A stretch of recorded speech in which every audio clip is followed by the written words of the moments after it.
Hello and welcome to Grandpa's Corner, where I'm going to read to you a personalized children's book. It's a large book entitled The Flintstones.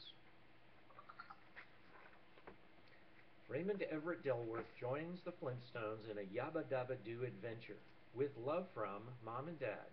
Happy birthday, 2011. Fred Flintstone was so excited. He and his pal Barney Rubble were going to enter the Bedrock Olympics. The winner would take home a gold medal and a year's supply of Bronto meat. But Fred wanted to surprise Wilma and Pebbles with his prize if he won, and he didn't know how to tell his boss he needed the day off. Explain to your boss how important these Olympics are to you. I'm sure he'll understand, said Raymond Everett Delworth, age 9, from Modesto, California. Uncle Bernie, Aunt Vivian, and Aaron always said that honesty is the best policy. In the meantime, I can stay here and help Wilma, Ray continued. I've always wondered what a day is like here in the Stone Age. Fred perked up again. Okay, Ray, said Fred as he headed off to work. Dino chased after the Flintmobile with Fred's lunch pail.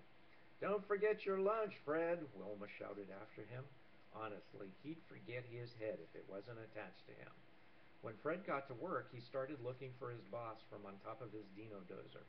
Suddenly, Fred heard the quitting time squawker. Ark! Ark! The quarry's shut down today, Flintstone, called out the quarry foreman. Mr. Slate wanted to go to the Bedrock Olympics. Yabba dabba doo! Shouted Fred.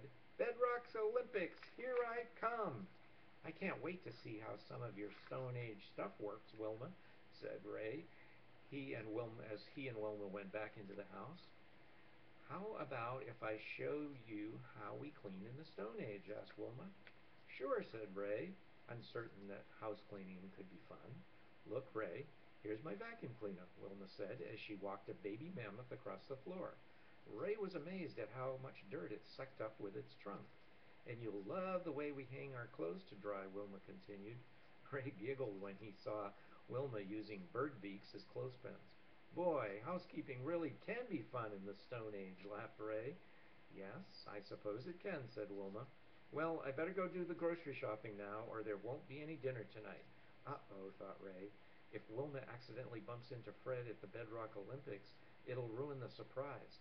Let me do the shopping for you, Wilma, said Ray quickly. You can stay here and relax. Why, Ray, said Wilma, that's very kind of you.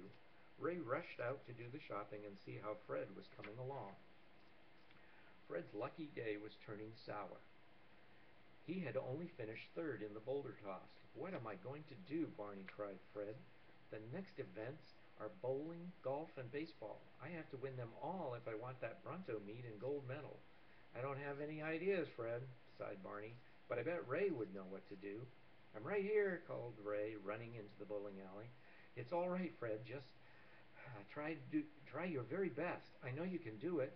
With Ray urging him on, Fred bowled the best game of his life. You're right, Ray, Fred beamed. Maybe I can still win the Bedrock Olympics. Fred moved on to golf. He concentrated just as Ray had told him. At the end of the game, he was tied with one other player for first place in the whole Olympics. But the last event was baseball, and Fred always had problems with baseball. You still have time to practice before the final round, Fred, said Ray. Remember to keep your eye on the ball and just do your best. I better take the groceries back before Wilma comes looking for me. I'll be back to see you win. Ray ran back to Fred and Wilma's house and found Wilma relaxing. Oh, Ray, said Wilma, you're just in time to see our dishwasher in action. Ray watched a monkey teamed with a turtle and baby mammoth get the dishes sparkling clean. Just then Pebbles and Bam Bam wanted Ray to join their tea party. Okay, said Ray, but only for a little while. I've got to help your mom, Pebbles. Pebbles looked disappointed. She wanted to help, too. I know a great way you can do something for your mom, said Ray. Why don't you and Bam Bam plan a picnic? I'll help you if you'd like. It can be a surprise. Pebbles beamed. It seemed like a grown-up thing to do. It was fun, too. Ray made them all laugh a lot, but it was getting late. I'd better get going, said Ray, fearing that Fred might need more help. Ray found Fred and Barney on the baseball field trying one last time to hit a home run. It was Fred's last chance. Come on, Fred, shouted Ray. You can do it. You can hit it all the way out to the quarry. Fred heard Ray cheering as the ball whizzed towards him. Fred was nervous, but he remembered the advice Ray gave him. So he took careful aim, swung the bat with all his might, and hit the rock clear out of the park. The judges tallied up everyone's points and declared Fred the winner. He had won the Bedrock Olympics. "Hooray!" shouted Ray. "I wish Uncle Bernie, Aunt Vivian, and Aaron could have been here to see you win." As they headed back to Fred's house, Fred patted, er, Ray patted Fred on the back. "Way to go, Fred," said Ray. "I knew you could do it." "Thanks to you, Ray," Fred replied. "If you hadn't been there cheering me on, I don't think I could have won. And because of your help, it's going to be a big surprise for Wilma."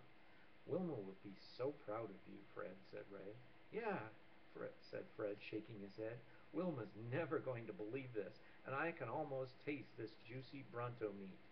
Just then Dino came charging out of the house and bounded down the walk, knocking Fred over with kisses. Slurp, slurp. "Whoa!"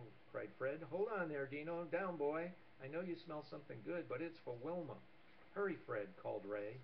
"Yabba dabba doo," called Fred. "Wilma, I'm going home, and I'm home, and guess what I've got for you?" "Oh dear, Fred," moaned Wilma. "I can't imagine. But try not to track in dirt on the clean floor." "But Wilma," wailed Fred. "Look what I won." Wilma looked up as she carried dinner to Pebbles. "Oh my goodness, Fred," she cried. "Where on earth did that come from?" "We won the gold medal in a year's supply of Bronto meat at the Bedrock Olympics," said Ray. "He did," said Wilma in disbelief. "All by himself?" "With a little help from Fred," said Wilma, winking at Ray. "Isn't it great, Wilma?" "Well, yes it is," said Wilma, "but I've already made dinner. How will we ever eat all that leg?" "Well, actually," said Ray, "Pebbles and Bam Bams have already planned a lovely picnic. We can invite the Rubbles, too." "Oh, why not?" sighed Wilma. "It would be a great way to celebrate, wouldn't it, Fred?"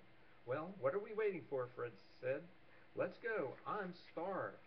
By the time everyone arrived at the picnic spot, Dino was panting to get at the Bronto meat.